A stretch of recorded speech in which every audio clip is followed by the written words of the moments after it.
Makedoniyalı İskəndərin salnaməçisi Azərbaycan haqqında nə yazıb? İskəndər bu torpaqlarda olubmu? Həmin salnamədə Azərbaycan sözü necə yazılıb? Bütün bunlar növbəti videomuzda.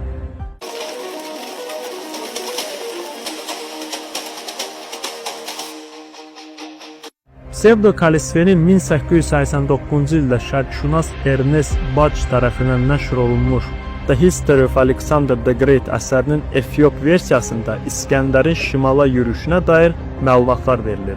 Orada deyilir, onlar da ona deyirlər ki, gördüyü dağ okeana qədər uzanır, yəni Xəzər dənizinə və yol Adorbayqana aparır.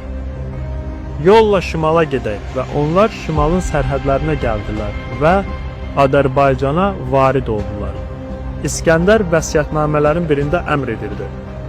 Misir üzərində Ptolemey hakim olsun və arvadım Roşnak mənim bu Babilindən Azərbaycana, Fars və Midiya ölkəsinə hökmranlıq etsin. Beləliklə Psevdo-Kalisfen ərazini Azərbaycan adlandırır və çoxlu sayda toponim və etnonimləri misal çəkir. Şabronkayı, ehtimal ki bu bizim bildiyimiz Şabran qalasıdır. Əlinnikayı, yəni Əlincə qalası. Həmin yolla gedərkən İskəndər çoxsaylı adamlar arasında El-Xıdır adlı adamla da rastlaşır. El-Xıdır türk xalqlarında adı bu gün də qorunub saxlanılmış ən məşhur mifik peyğəmbərlərdən və yaxud da övliyalardan birinin adıdır.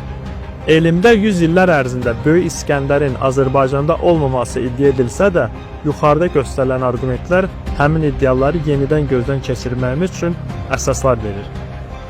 Kurtsiruf'a görə Makedoniyalı İskəndər Babildən sonra Satrapena ölkəsinə yollanır. Eyni məlumata Psevdo-Kalisfində də rast gəlinir.